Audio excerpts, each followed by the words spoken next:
You are listening to the Horse Radio Network, part of the Equine Network family.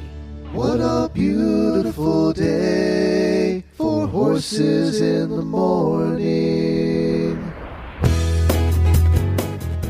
You are listening to the #1 horse podcast in the world.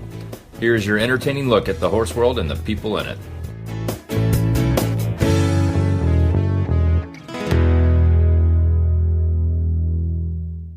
I am Coach Jen from Ocala, Florida. And I'm Mary Kitzmiller from Kemp, Texas. And you are listening to Horses in the Morning on the Horse Radio Network for February 6th, episode 3621. Today's show is brought to you by Chewy.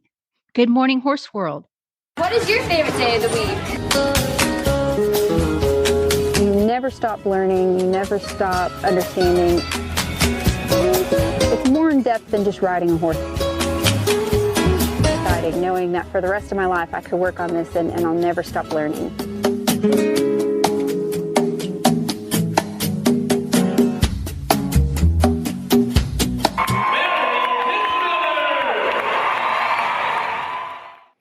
Welcome back, Mary. For the uninitiated, Mary is here for the first Thursday of every month, and we sit down and geek out about all things horse trading.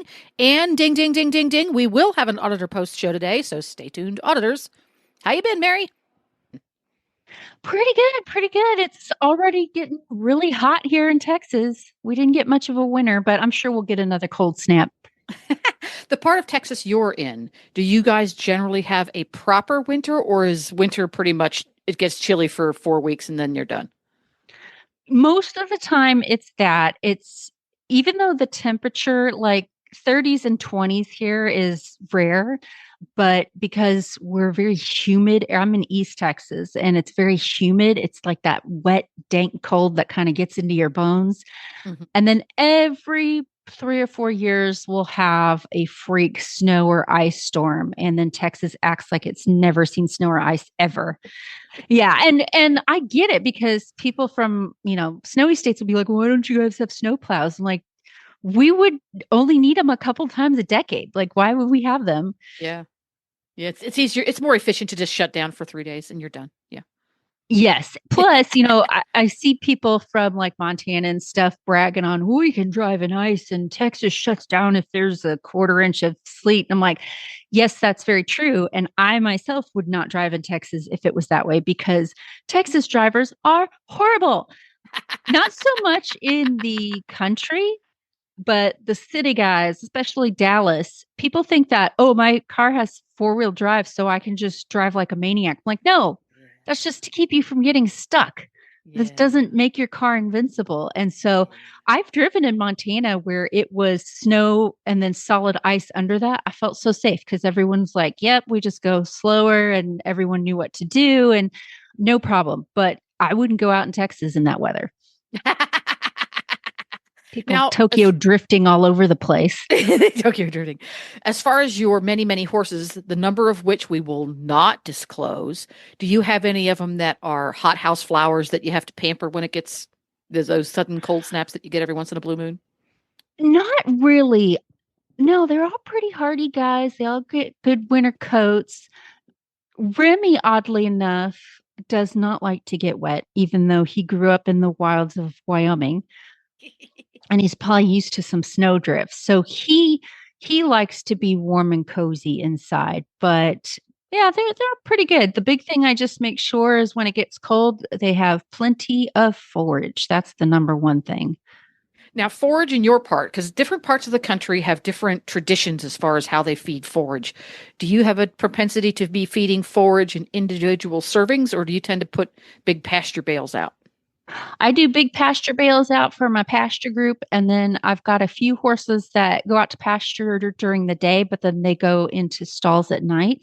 And so they will get hay morning and night, but then they get to go out and nibble on what's ever on pasture. Very interesting stuff. Well, along about this time in each month's show, we get to clue into Mary's training tip. And the training tip is always interesting, and it's always spawned by some interesting event in your life. So what is it this time around? So I want to talk about one of my favorite subjects, which is groundwork. So I love groundwork. No secret there. And I misunderstood groundwork for many, many years. I'm pretty sure I've talked on the show about this before. There was a time in my life where I thought groundwork means if you do anything I don't like, I'm going to run you around in some circles and get you good and tired and sweaty. And it took a lot of effort. And, I really thought I was doing something because I'm like, man, we worked really hard there and now you're being better. And it I would hear other clinicians and cowboys and trainers say things like, well, you've got to get to their feet. You've got to control the feet. A lot of people say that. You got to get foot control, body control. If you control the feet, you control the mind. And again, I just never got it. I just thought, well, yeah, I know all these exercises to make the horse go sideways and backwards and forwards and move the shoulders and move the hips and all that. And I just thought you just drilled on all of those and then you had groundwork. And I mean, I got good results with it. My horses were very educated and knew how to do a lot of stuff. But I found that a lot of my horses were a little bit on the hotter side. And I was like, dang, I'm just training all these hot, anxious horses. I don't know why all my horses are hot and anxious. And I wasn't looking at the common denominator, which was me. So once I figured out what foot control really means, it changed how I do groundwork. Do I still lunge my horses? Do they still work hard from time to time and work up a sweat? Yeah, absolutely. But I do groundwork with the intent to get perfect and refined control of that horse's feet. And when you talk about getting to the feet to control the mind, when I can move those horses' feet as if they were my own. And I'm not talking about big, huge maneuvers. I can look at one, their left front foot and they can pick it up and put it down with very little cue. It creates this calmness over the horse. And I think that happens for several reasons. I think it happens because you're giving the horse something to focus on. You're giving them a job. And it gives the horse a lot of clarity. So in times when they're very confused or anxious, not sure what's going on, they know they can look to their person for help.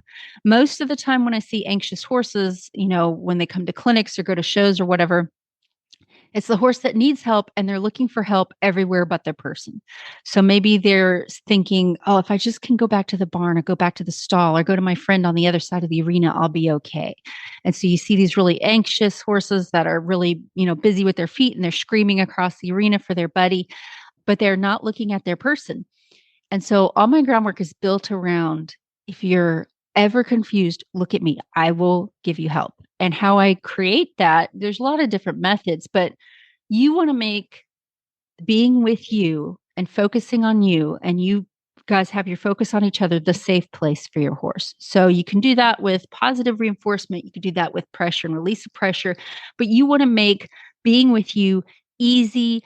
And you want to make it the first answer that comes to the horse's mind if they're ever upset. I can't make my horse not afraid 100% of the time. I can't keep his feet perfectly still 100% of the time. I mean, it's my goal to get 100% control of the feet, but I'll never get there because it's a living, breathing animal with his own thoughts. But I can teach the horse, if you ever need help, I'm here.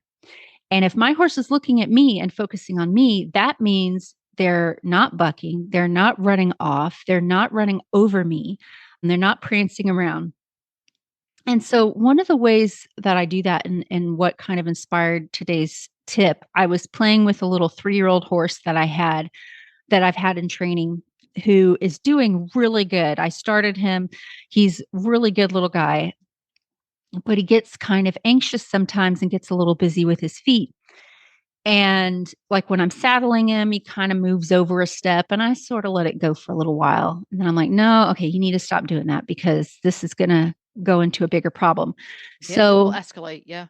Yeah. You want to nip that in the bud. And so I did like my regular groundwork session with him, his first week back in training of, okay, let's work on the things we're working on. And then I did sessions with him where I'm like, you know what? I wonder if I could get you saddled in the middle of the arena completely at liberty.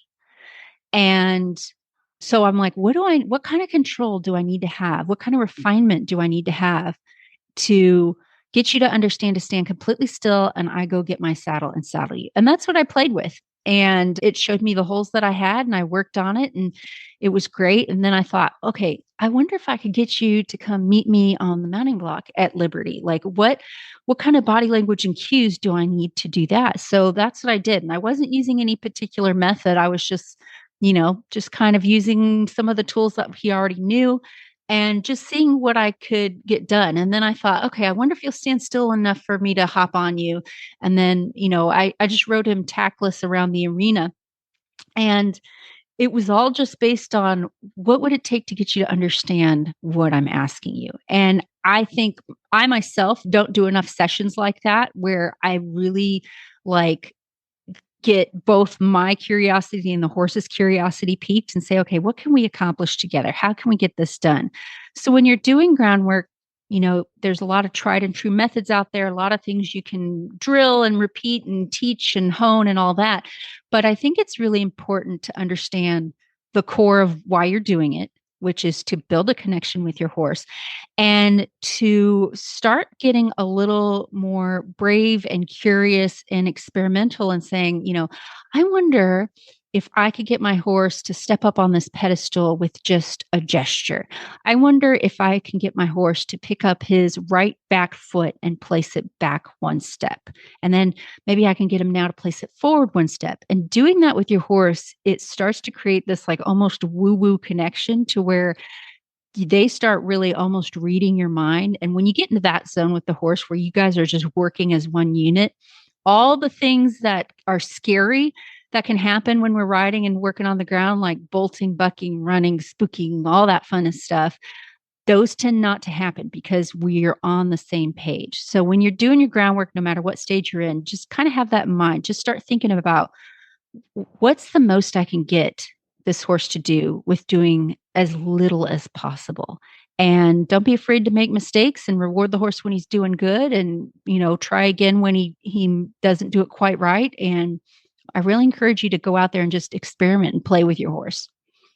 That's very interesting stuff, because the thing that stuck out to me there was it helped to illuminate holes in a horse's training, because there are always holes. No matter how hard we try, there's always something that we have to and should backtrack on. Oh, we need to go back and revisit the prerequisite to this current problem I'm having by going and doing some really interesting groundwork whose goal was to create a new skill versus groundwork that is designed to, quote, fix a problem. They're two different mindsets. And I think from the point of view of the horse, they're two different experiences that happens. I see. And I don't do enough groundwork either, because at first it's like, oh, this is kind of fun, but now I want to get on and go fast, please. Yeah. And I used to think that groundwork was, I worked in a program where we had 117 groundwork exercises, and we had groundwork exercise stage 1, and it was very regimented, and that's very good because it can help you when you don't know how to do groundwork, and it gives you something to do when you don't know what to do. But after I would finish all those exercises or halfway through, I'm like, I'm bored. I want to ride. And now that's me. when I do groundwork, it's like watching paint dry, because I love just dinking around with the horse. There are times when you really want to be clear and regimented, and we're going to make this cue very understandable, and the horse will do this, and we will release at this point. But I think, especially with this little 3-year-old, the 3-year-old knows quite a bit already. I'm riding him. He's doing good. He's a good boy. But when I started to notice that he's doing the things I want, but he's just kind of a little bit nervous and antsy about it, I noticed a huge difference when I was done with our quote unquote regular session. I wanted to get him out, work on walk, trot, canter, blah, blah, blah. Let's get those hindquarters over. Let's get the shoulders. And then at the end, that's when I took all the gear off of him, and I'm like, okay, let's just dink around.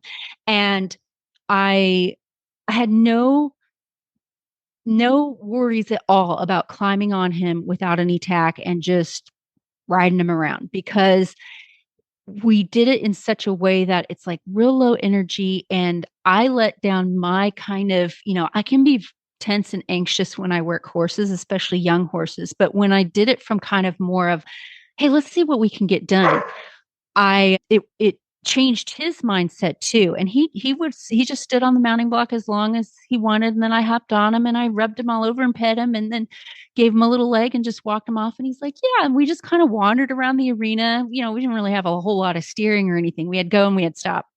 Those I are think the two important ones. those are some good ones. But I think that it was a great ending because it just made him go, okay, it's not always this big, scary thing we got to do every day of just rote repetition. So there's all sorts of different things to explore within Groundwork where you bring their energy up. And then there are times when you just want to keep it low energy and fun. See, that's one I need to pick your brain about at some point, is how to help a horse control that energy, because new horse baby James, who's just not quite 4 yet, had some good groundwork done. He had a good start, but there are holes. And one of the holes is whenever he is in a round pen or lunge line situation. I don't think he was lunge much. I think it was pretty much just a round pen. His energy goes instantly up because he was started in that school of the round pen is mostly used just to burn off excess baby energy, not a whole lot else. So I'm struggling a bit helping him understand that this is supposed to be a learning experience, not just blowing off steam. And the perfect exercise for that, actually. Yeah, so I'll have to pick your brain on one of the future episodes on working on that. But speaking of holes in your life, if shopping online is a hole in your life and you haven't found a great place to shop online, and there are lots of places, but they're not all good, Chewy is your one-stop shop. From feed and supplements into supplies and medications and more, they are delivered straight to your door, even your barn door, with fast, free shipping on orders over $49 and the convenience of auto ship. I love that. You'll never have to worry about running out of the brands you trust and the products you need. You can count on Chewy to keep your barn stocked and your horses happy. Start shopping today at chewy.com/equine. You can just put chewy.com in there and you're also going to find the place. For the longest time, I got Scooter's horse feed from Chewy because they carry Daily Dose Equine Horse Feed, which sponsor the Horse Health Tip over on Wednesday shows.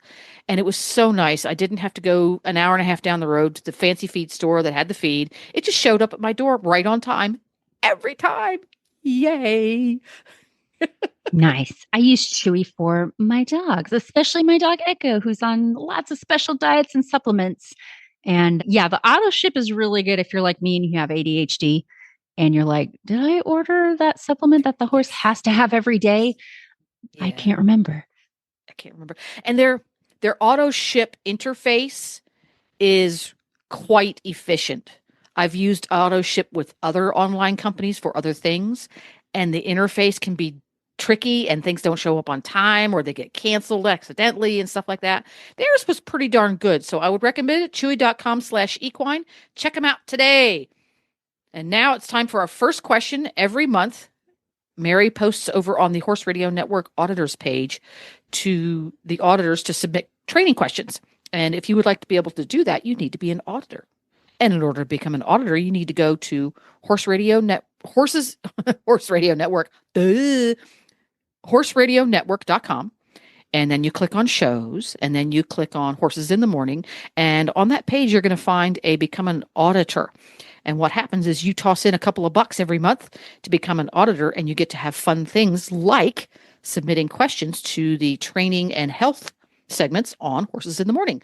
So what's our first question, and who's it from? It is from Elizabeth Sinclair. And she writes, I am trying to get my 20-year-old leased mare to lower her head in trot. She has lovely, relaxed swinging walk, but as soon as she trots, head's up in the air and she pulls. I think she was ridden in Western style bit in the past, but I'm using a French lead snaffle. I've tried trotting on a loose rein, so nothing for her to pull against, but we just go faster with the head in the air. So this is one of my favorite things to tackle with horse training because for years I worked in an industry where that's kind of the style. We bred in the reining, we bred our horses to kind of have this like level, almost downhill top line. And they really like the look of a horse that's kind of got their head down and they really geared into those circles. And so I was obsessed with getting my horses to look like that for years. And the thing that I learned about getting the head down is the issue is rarely about the head. So we tend to think, oh, I need to get this horse's head down. So I'm going to try this or that bit, and that's going to do it. Or I'm going to put this style martingale or this kind of tie down or this, some sort of tool on the horse's face to try to encourage them to lower their head. Or we'll ride with our hands a certain way and try to take up contact in a certain way to try to get that head down. And yeah, there's a little bit of that. You do want to get them soft in your hands and all of that. But I found that whatever their head and neck are doing in the ride is actually not the problem. It's a symptom of what's going on in the rest of the horse. So there's a million different reasons why a horse could be going around with its head in the air. But typically they fall into two categories. It's either something's going on with the horse's mind, or something's going on with the horse's body. And even, I want to say, even higher headed horses can ride around with their nose on the ground. If you want to teach long and low, I've done it with Friesians, and every horse can do it. So, but I don't punish them for putting their head in their natural, how they naturally do it either. So anyway, the issues usually fall in the horse's mind or the horse's body. When we're talking about the horse's body, obviously it could be some sort of health issue. He's out here. He needs to have body work. He needs to get adjusted. Maybe he needs his teeth done, yada, yada, yada. So it goes without saying you want to eliminate anything like that's going on. Otherwise, typically I find that the horse with its head in the air that doesn't easily drop its head when I try to encourage them with the bridle or with my legs is a horse that's out of whack somewhere in his body, as in he needs to be worked on laterally. So for instance, I've had horses that really wanted to bulge their left shoulder as they're going around. As I'm riding them around in circles, that, they just really drop that left shoulder and they've got this counter bend to the right as I'm going to the left. Well, if that horse is out of balance like that, their head naturally comes up. It's very hard to get their head down because they're so out of whack. So instead of trying to use two hands and get the horse's head down, I focus on that body part that's out of whack. And sometimes it's a shoulder that's going off one way. Sometimes they want to cant their hip in one way or the other. So in those cases, I do, dressage is the perfect cure for all of that because it's a lot of lateral work and body control. So I do things usually with a horse like that with one rein. I usually focus on one rein on one side. So you can work on soft inside bend. You can work on leg yielding. You can work on haunches in, all of that kind of stuff, and get to where I can put that horse's body where it needs to be. So if I ride around and I feel that left shoulder bulging out, I can pick up that shoulder and get it straight again. Once you get to where I can put that body to right again, I can get that horse on that circular, on that straight line. The head almost 100% of the time naturally softens and lowers. From there, then I can just encourage really lightly with my hands to put their head or face exactly where I want it. But if I'm finding that I'm having to pull and fight my horse, that means something's out of whack. So that's one thing. That's one of the body problems I encounter a lot of times. The other thing that I notice that horses have difficulty with getting their head down is horses that have really choppy, irregulated gaits. So if a horse, walks pretty well, but then they go into the trot and it's really choppy, I'm not going to work on their face at all. I'm going to say, let's work on that trot. Let's see if we can get that trot to go forward and fluid, not nervous energy, not real choppy energy. And I'm going to work on getting that trot just real smooth to where I can make that trot as slow or as fast as I want. When I get the gaits regulated and I get my forward button working way better, then whatever natural ability the horse has to lower their head, usually occurs. And then again, from there, then I just barely need to use my hands to do anything else with the horse. So those are some example of body issues. The horse needs to work on its gaits. It needs to get better balanced laterally. I do tons of lateral before I ever pick up on 2 reins at the same time and try to get the horse's head down. So getting a horse straight and collected on the bit to me is almost an advanced maneuver. But when I was learning, that was like the first thing I tried to do because I thought a straight line was the easiest thing in the world. Ask any dressage trainer how easy it is to get your horse on a perfectly, yeah. I would wager we do all the fancy dressage stuff with the end goal of getting the horse straight. So that's showing you how long it takes to get that balance. So that's kind of how the body issues with that go. Now, one of the context clues I'm reading in Elizabeth's question is when she tries trotting on a loose rein, we go faster with our head in the air. So that tells me, maybe in addition to any kind of body issues we've got going on, that tells me that maybe the issue with this horse is more in her mind, where she feels insecure unless she's got some sort of contact. As soon as you loosen contact, she's like, I've got to run. So when that happens, the instinct, of course, is to hold the horse in frame and just try to prevent the bad things from happening. And I'm going to make you slow down into this trot. I'm going to make you put your head into this set. But then the horse becomes dependent on it. It becomes like a security blanket for them, or they start running through it. And that's where you start changing bits. And let's go to the shank bit and this and that and the other. And you're just putting a Band-Aid on it. It's not really doing anything. So I don't really care about getting my horse's head in a certain position until I can walk, trot, and canter that horse on a loose rein and they don't build speed. Meaning, some horses have a naturally fast canter. So I'm not going to try to force that horse into a Western pleasure canter. All I'm concerned about is if I ask you to canter and I don't pick up on your face, you maintain a, pretty good forward relaxed canter at whatever speed is comfortable for you. If I feel that horse starting to build speed when I don't have a hold of his face, that tells me I have a way bigger problem than whatever's going on in his head. Again, head position is the symptom.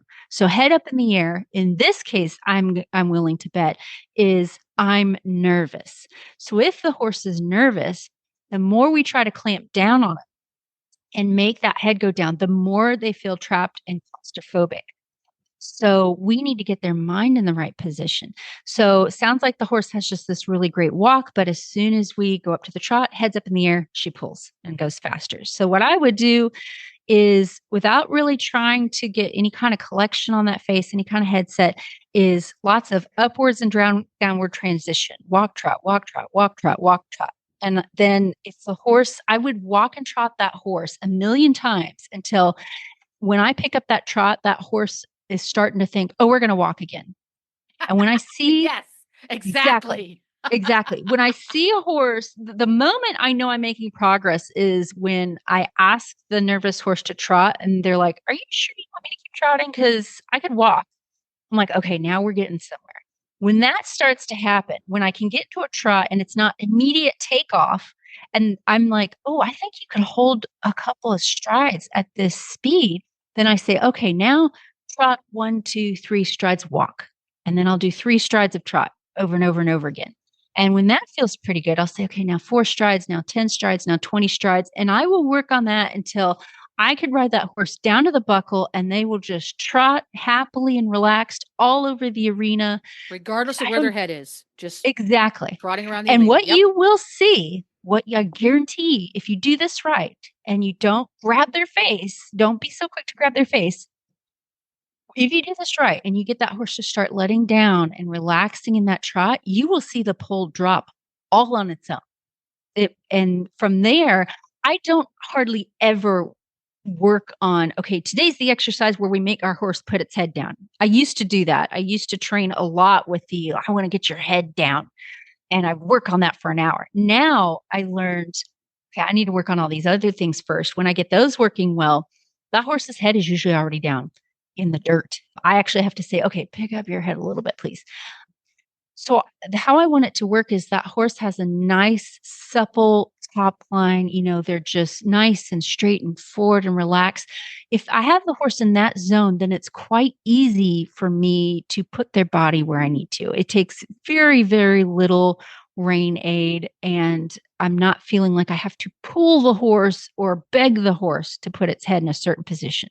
And this is an older horse, so this can take some time. And as long as you're just slow and patient and relaxed, it should work out for you. Perfect. And having ridden lots and lots of anxious horses who like to go forward over the years, something that I had to learn to clue into and had to be taught was when I'm doing these kinds of exercises, and you can down the long side of a dressage arena, you can do 5 or 15 transitions. What tended to happen is my aids were too strong, so it actually sharpened the horse and made it more anxious. I needed to tone down my aids so that when I was walking along and I said, we're going to try a trot now, and I'm not going to grab your face, I had to use the tiniest little aids to ask for that trot so that the horse sort of drifted into the trot so that I didn't key the horse up, because that was my tendency. Well, I'm practicing transition, so the transition needs to be crisp and proper. No, the transition needs to be relaxed and soft. And that was a real light bulb for me when I was shown that that's what I was doing. I didn't realize I was doing that.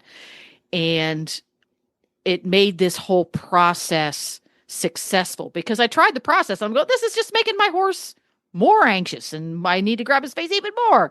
It's because what I was telling the horse, I was saying, trot. And the horse goes, yes, I'm trying.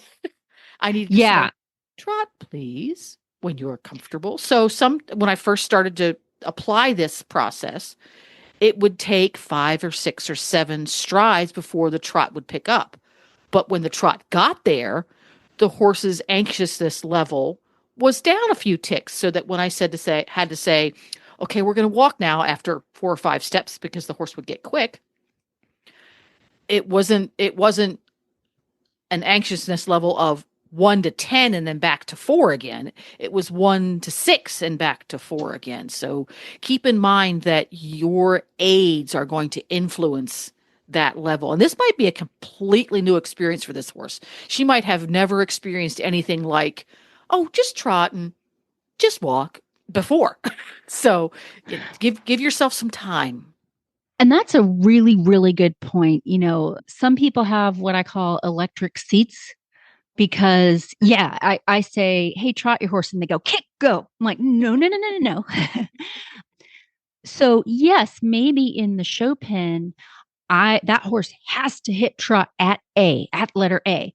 But we know in the case with this horse that I could get her to trot easily, quickly.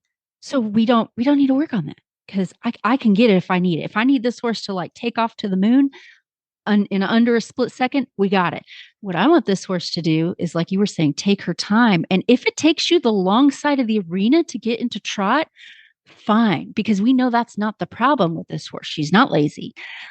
And so, don't go to the bottom of your leg to ask. First, go to your seat and then work your way down your leg and give the horse a little security hug into that trot. Let him take all the strides that they want. Think of it like the first car that I had was I don't even know how many gears I had. It was a 72 Super Beetle and the transition was a little jacked up. So when I wanted to go from first to third to second to fourth gear, it would, I would have to really get that gear and the car would lurch forward into the next gear. And that's how we did it. And we just lurch forward in the first, second gear, third gear, fourth gear. And that's how a lot of us ride our horses. We're like, what? Trot, canter. But eventually I want my horse to ride like a Ferrari with lots of different gears. And I want that. I want it to purr. I want it to just very fluidly with little change seamlessly go into second, third, fourth, fifth, sixth gear. And so think about, getting your horse to drive like a high-end sports car, or even a race car where you've got all those wonderful gears and it goes nice and smooth and your transmission is working just so good. That's a good visual for me. There we go. Perfect. We're going to take a quick break here and hear from one of our important sponsors. And when we come back, we're going to have a question from Katie. For first-time horse owners and new riders, finding the information and support you need can be challenging. That's why Equine Network has partnered with Sentinel and Absorbine to bring you My New Horse. From important horsekeeping information and how-to videos to social media communities, exclusive experiences, and more, My New Horse is your one-stop shop for riders of all levels and disciplines looking for easy-to-understand horse care information and guidance. Start your horse ownership journey today. Visit mynewhorse.com. Okay, we have a question from Katie, and she asks, how do you get a horse to focus on you and settle down during lunging? We are bringing my mare back into shape after having the fall and winter off.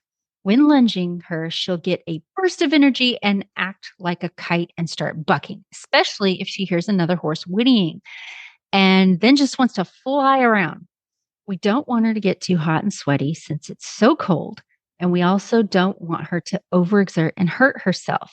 So we got a ton of questions this time around, and I'm definitely going to save a bunch of them for the next show, but a lot of them fall into this category of I need my horse to focus, and either I don't want to lunge the horse and get him all hot and sweaty and hot and bothered, or I don't have enough space to do that with the horse, or the weather is bad and it's just not safe to run the horse around.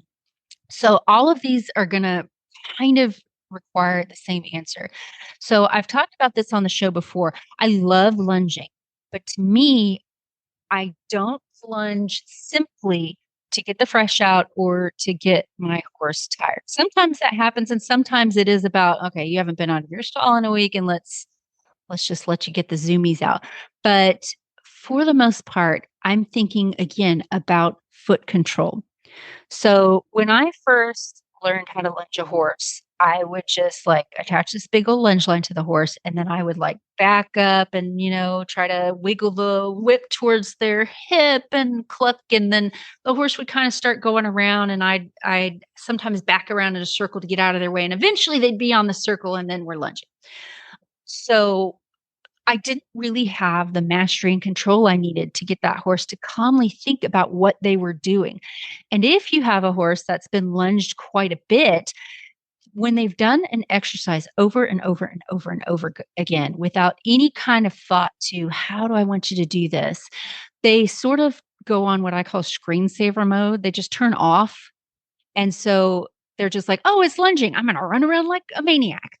So when I teach a horse to lunge, or maybe reteach a horse to lunge, I'm going to be very thoughtful about it. So how I like it to go is I like my horse first to be at a comfortable distance away from me. So again, and I'm trying to put more emphasis on putting their feet where I want them without having to do very much myself. So in order to do that, well, how do I get that horse away from me, especially if he's trying to run me over or he's used to being in my pocket? How do I get him away from me without moving my feet? Well, that's a whole lesson in and of itself. Okay, I need to teach you how to focus on me and back away. So I'll teach that before I teach lunging and say, okay, how can I get you to back away from me without me moving my feet? And I do that using a long, soft rope. So there's a lot of different exercises to do that okay, first we need to create some distance, because if my horse runs around like a maniac and they kick out, I will be collateral damage. I still have scars from getting double barreled by a horse that I thought was far enough away and they were not. So, that distance is number one. Number two, once they're out away from me, that horse needs to wait, and they need to keep their focus on me, and they need to wait for me to give them a cue. So that in and of itself is a whole slew of groundwork exercises of you need to back away and wait. And then I have to be like, what's the cue? What is going to be start lunging? Whenever you do these, and I learned this from trick trainers, it's important to have a cue that cues into the behavior and a cue that says behavior over. So again, we're talking about bringing clarity to my horse. When we bring that clarity, they tend to calm down naturally. So my horse needs to know when to not lunge and when to lunge. So that's a whole thing. I like to use the cue of I'm going to kind of point the direction I want my horse to go. It's both a visual signal, and also when I point with that lead rope in my hands, it's going to put a little pressure on that halter to direct the horse's nose where I want him to go. Now, again, I like to start this out with the horse facing me. So in order for him to get on that circle and keep his distance from me, he's got to move his shoulder. So that's a whole other thing that I want to work on, is get him to step that shoulder away from me. So there's a million different groundwork exercises you can do from that. Once that horse has now moved his shoulder over, so it's like a 90-degree turn, now he's on the circle. Now I need to give my horse cues for go. And how fast do we go? I don't have it very regimented, like on the lunge line. I typically don't have this is walk, this is trot, this is canter. How I do it is like we were talking about with transitions earlier, is when I kind of point and direct the horse where I want him to go. So if I want him to go off lickety split, I'm going to do it very military style, like go that way right now. If I want that horse to do it calmly and maybe walk out onto that circle, I take my time. I move my hands slowly. I give them time to do it. So they learn by my body language. If I'm more sharp, you need to be sharper.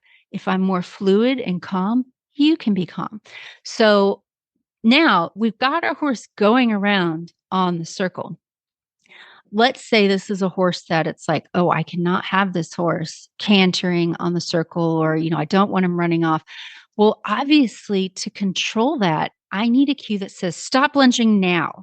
Let's say I'm lunging my horse at a show or something, and someone loses control of their horse. I need to be able to quickly say to my horse, stop immediately and wait. So that's a whole thing. So how I get my horses to stop, think about them going on the circle. I want them to slow their front end down and move their hind end 90 degrees away, so that by the time they do that, the horse is now facing me again. If they're facing me, it's very easy to control their movement. Sure, they could run backwards, but I can keep up with them really easily. Sure, they could run sideways, but as long as their eyes are on me, I can stay with them. I'm not going to lose hold of that lunge line.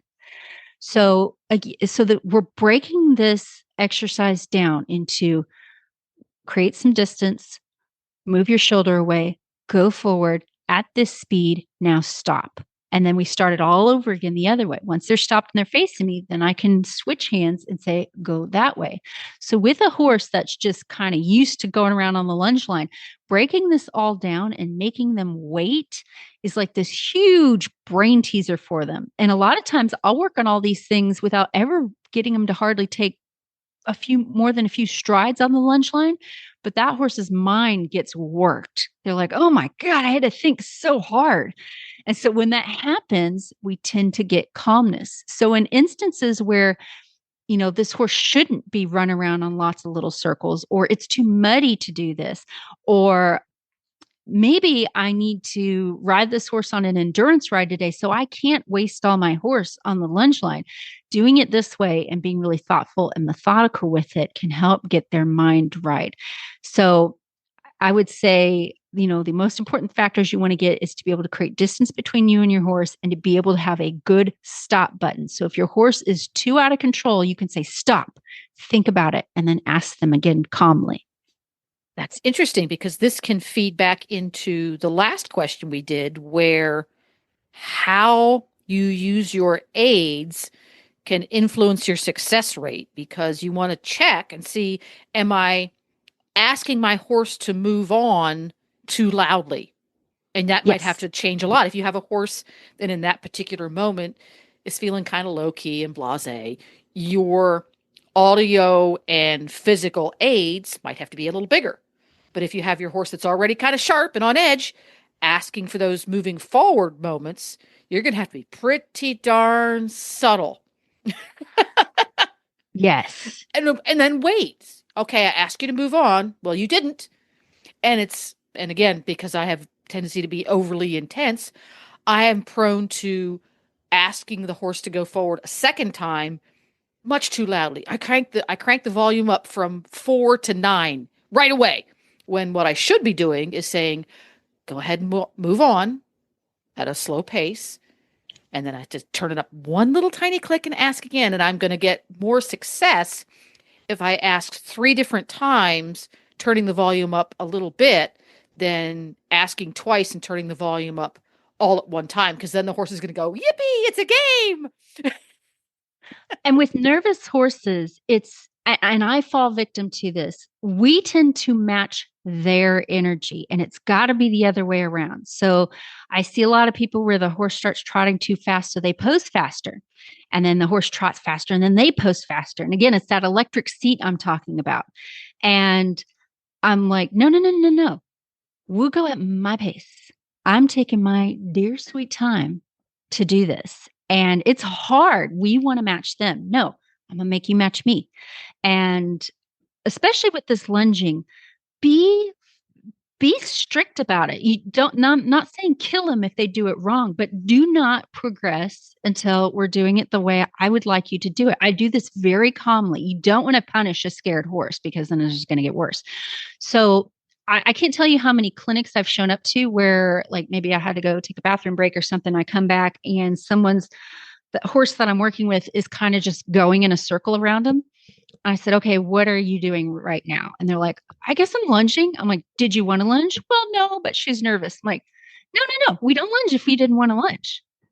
And 9 times out of 10, other than if the horse is just full of beans, but most of the time it's a horse that's like, I don't know what to do. I don't know what to do. Well, a prey animal that doesn't know what to do tends to move their feet.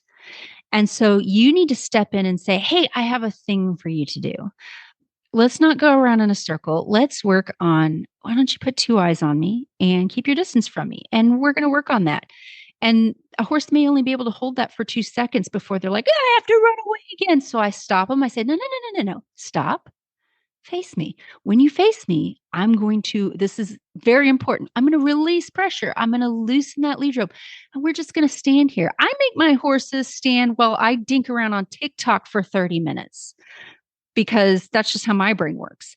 We'll go when I say, and, let's stand here for 5 minutes. And then now we go. And so if you really are hit home with that, because again, this isn't about, I'm going to dominate this horse and he better do what I say, gosh dang it.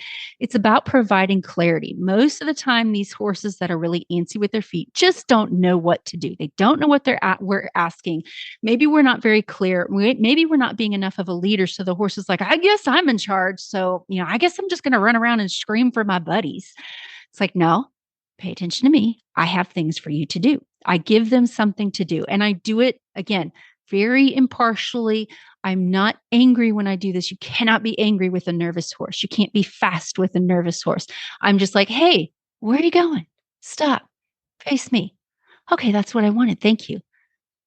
There we go. And we're going to take another quick break from one of our important sponsors. And when we come back, we're going to hear from, who's next? Oh, I'm next. Woohoo! Yay! You can enjoy your favorite equine videos all in one place with Ride TV, the ultimate equine streaming platform. The newly relaunched Ride TV has all the series you love, like Rockstar Vets and Mini Horses, plus top-tier training videos and event footage from barrelracing.com and Horse and Rider on Demand. Whether you're ready to relax with your favorite series, binge watch competition footage, or train with a world champion, subscribe to Ride TV today for only $19.99 to see where your ride takes you. Visit ridetvgo.tv to subscribe. Okay, next we have your question, which is, how do you teach a horse to step its barrel toward you when doing groundwork? So I know someone asked a question on what this means. Can you give us a little clarity on what we're asking our horse to do?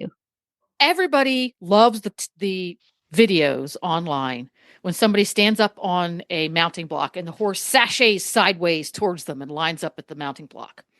Yeah, it's super cool. Super cool. But one of the skills required is the horse has to move his barrel towards you, not his head, not the head. The barrel has to come towards you. I've been trying to teach Nigel to move his barrel towards me forever. I have not gotten a single step. Nigel just gets confused and then he gets amped up and it's a hot mess.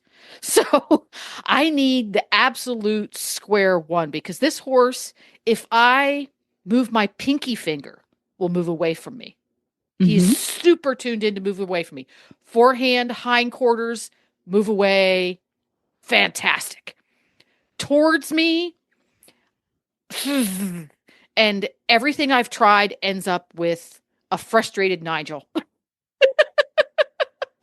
So I obviously messed it up many times. So I really need to have the remedial course, please. Okay, so not only is this exercise of getting the horse to step towards you super easy once you know how to do it, I would argue it's almost too easy because once the light bulb goes off and the horse knows to move into the pressure I'm creating, they tend to go, "Oh, I like this." And then they'll just offer that all the time until you want your horse to move away and they're like, "Run you over sideways, got it," which can be terribly scary. So, very, very easy to teach. I can get it taught in one session, but I would not do this with a horse that is still in a very green stage that maybe has issues with kicking or biting or being pushy. I would teach that horse to very much respect and move away from pressure first and get that going very well. I'd say your horse I could teach this to any horse really quickly, but for safety, I think your horse needs some basic groundwork, basic body control, and to easily, like your horse sounds like your horse is already doing, I should easily be able to get them to move away when asked. Move those hindquarters away, move that rib cage away. Because like I said, if you do this and you're not very good on your cues, the horses, I've seen a lot of episodes where horses, you give them any pressure and they're like, "Run over you, got it, love it." So just get that in mind. And I say this from experience. And then I ended up in a kerfuffle with my horse where I'm like, "Please move your hip away." And he's like, "Slam my hip into you, got it." And then now I'm in this zone where I'm like, "Well, I feel like I have to tap you harder." So I give him a harder tap and he's like, "Oh, go faster into you, got it." So now if I were to whack that horse, which I would not suggest doing, he might go, "You know what? I have tried doing what I thought you wanted me to do. I'm just going to go ahead and kick you." So be careful. So again, get good hindquarters going away from you first. Now, there's a lot of different ways to teach this. Easiest one is I teach it on the rail. So you want your horse to be comfortable close to your fence or arena rail.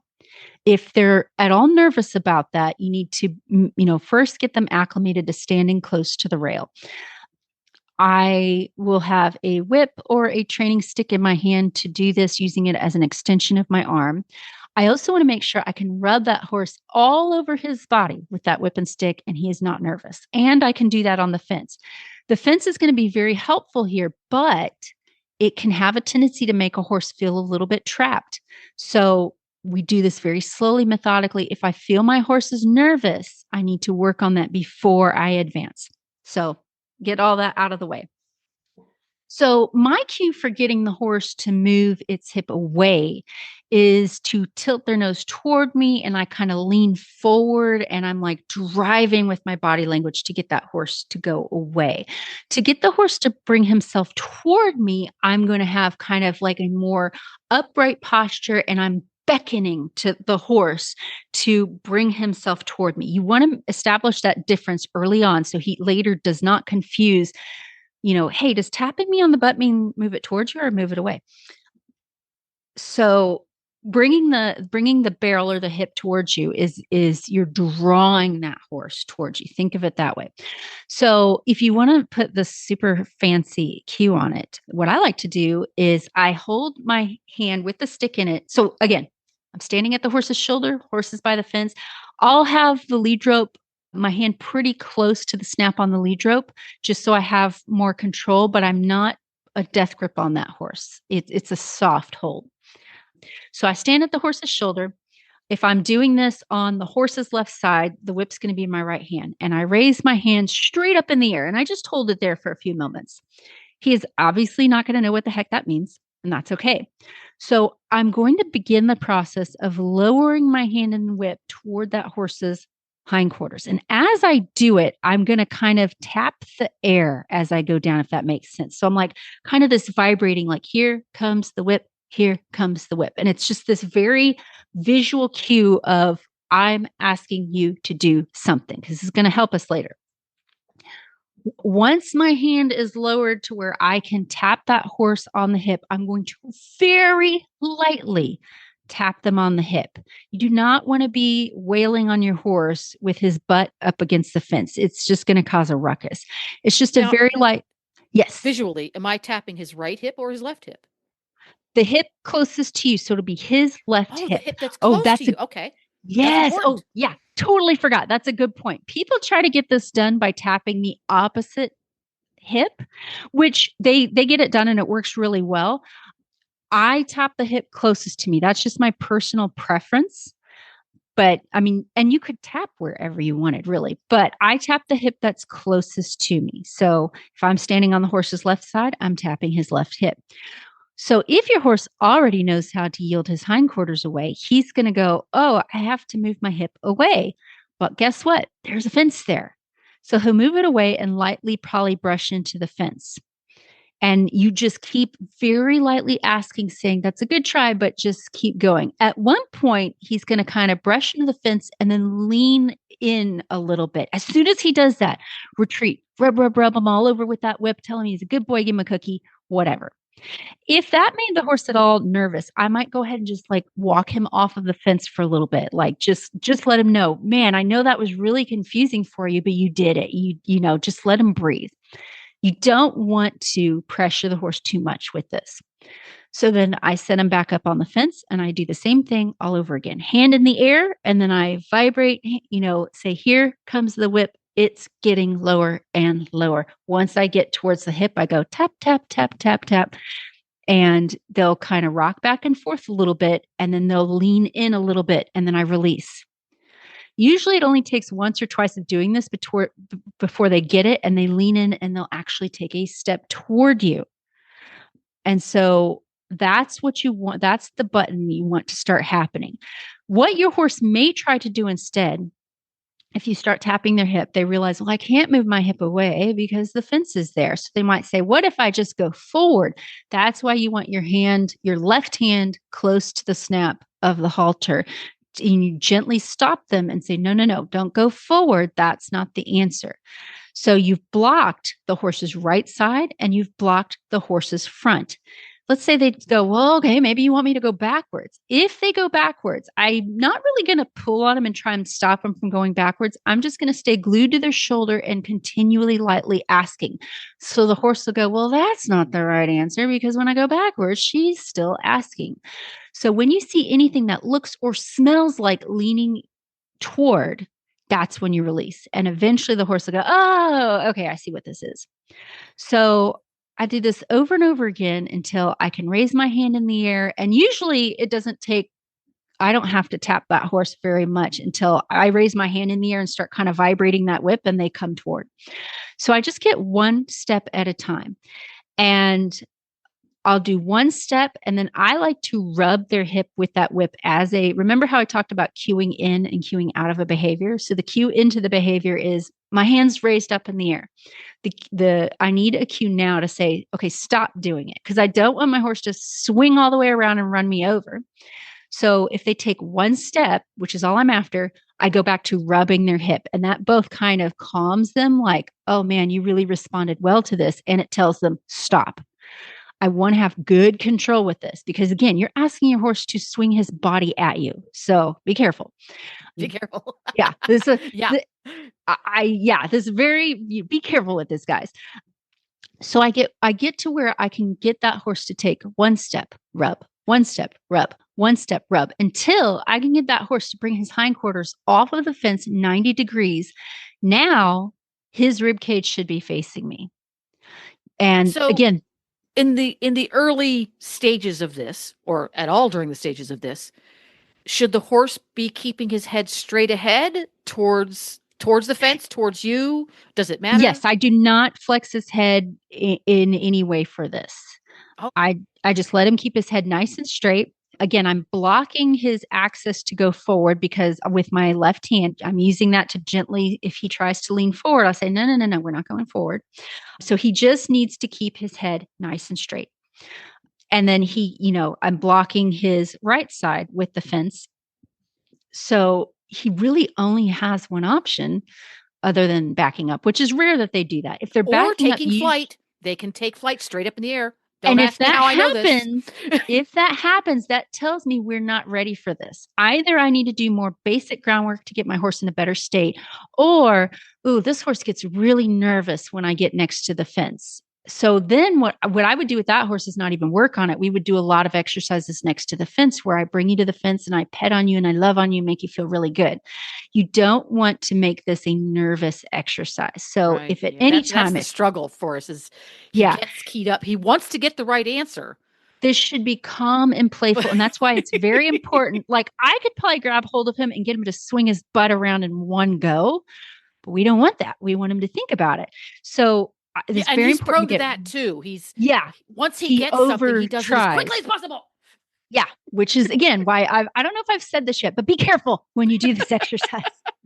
Yeah, and there's 1,200 pounds of him, so Exactly. So just get him to bring that hip in one step. And again, as soon as he steps over, I rub him with that whip. And again, that's both a way to say, it's just the whip. Don't worry. You did great. But it's also a way to say, stop. So rubbing the whip on the hip is my stop cue. So yes. So now that I've got the horse 90 degrees off the fence, this is a good time for me to say, I want you to bring your hip back toward the fence. I want to make sure I don't lose the buttons to get his hips to go away.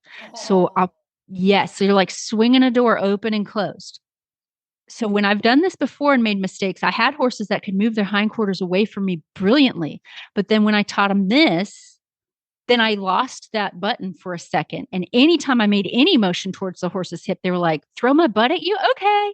So once they're 90 degrees off the fence, so their nose is facing the fence, their butt's to the center of the arena, I gently say, okay, now bring your hip back to the fence. So I'll work on this until I can easily say, bring your hip to the inside, now bring it back to the fence. Bring it to the inside, now back to the fence. And I'd encourage you to do this on both sides.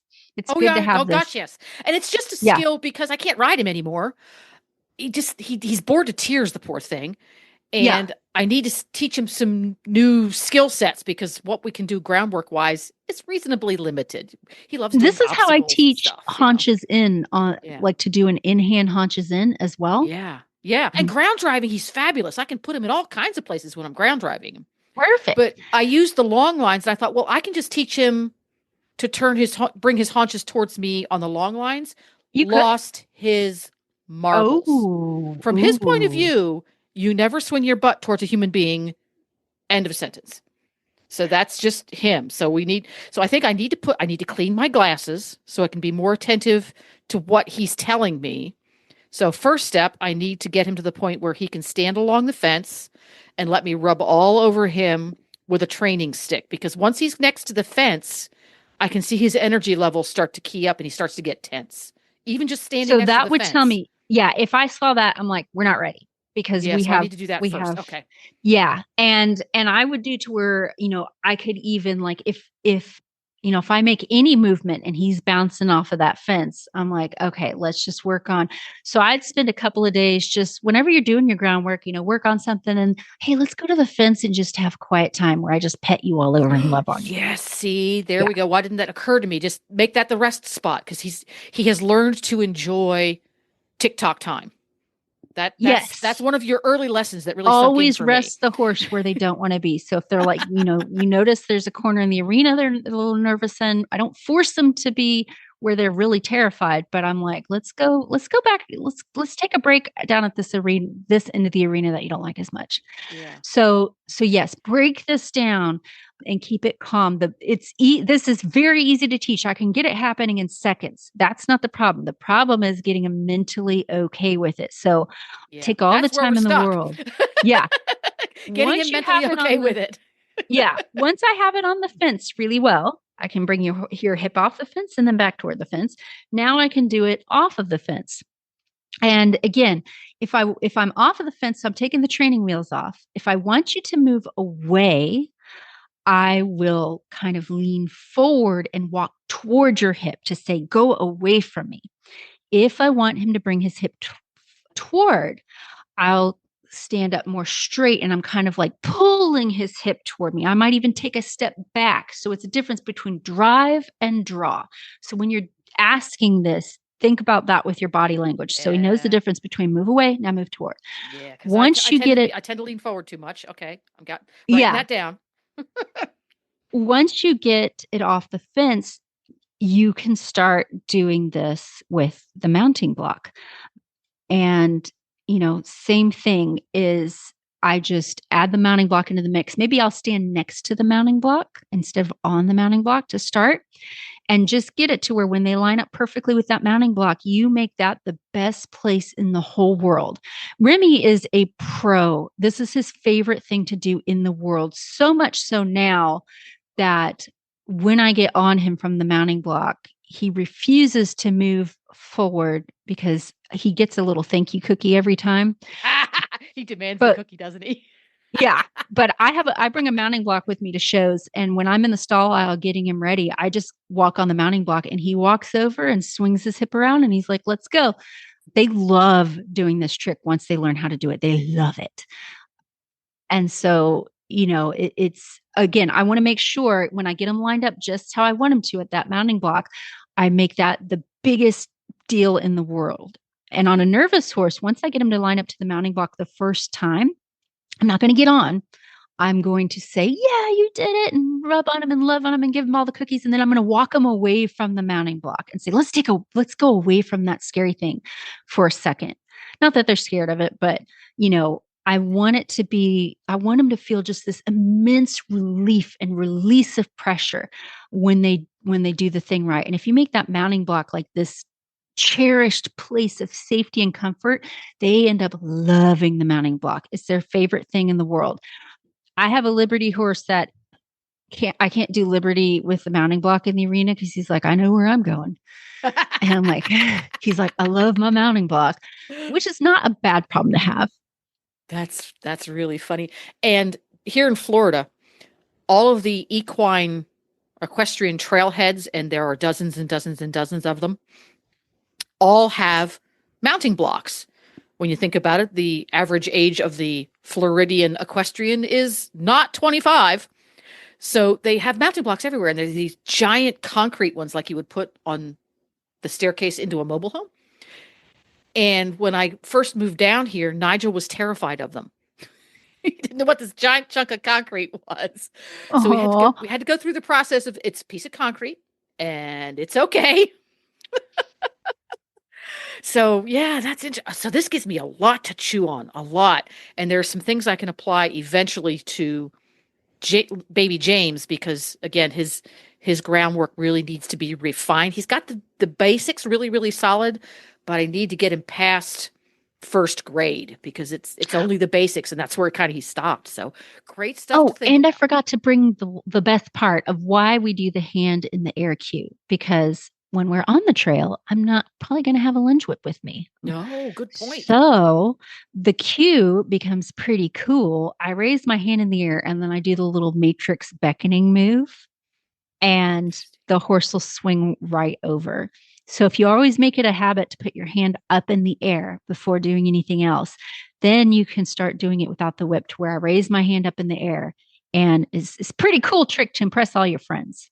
Woohoo! I'm going to be so happy when I can stand Nigel next to the fence with my left hand on his halter and my right hand up in the air and extended by a short training stick, and he doesn't bolt forward. I'm going to be so excited when that happens.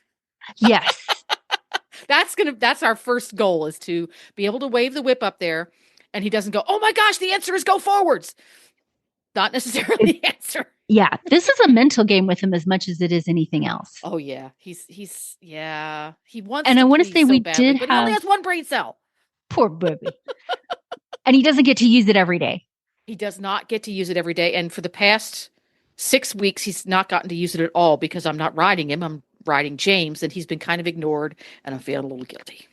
Oh, so there were some other questions that kind of fell into this category. So for that, we had some people ask, like, what do I do if the weather's too bad? And this is a great exercise to work on that, because it's just, Great. Yeah. Awesome. Great stuff. Well, we have plumb run out of time. Auditors, pay attention, because we're going to have a post show today. Woohoo! And for folks who want to get a hold of you to go to do a clinic in their area. You've got one coming up in Oregon real soon, but that one's already sold out.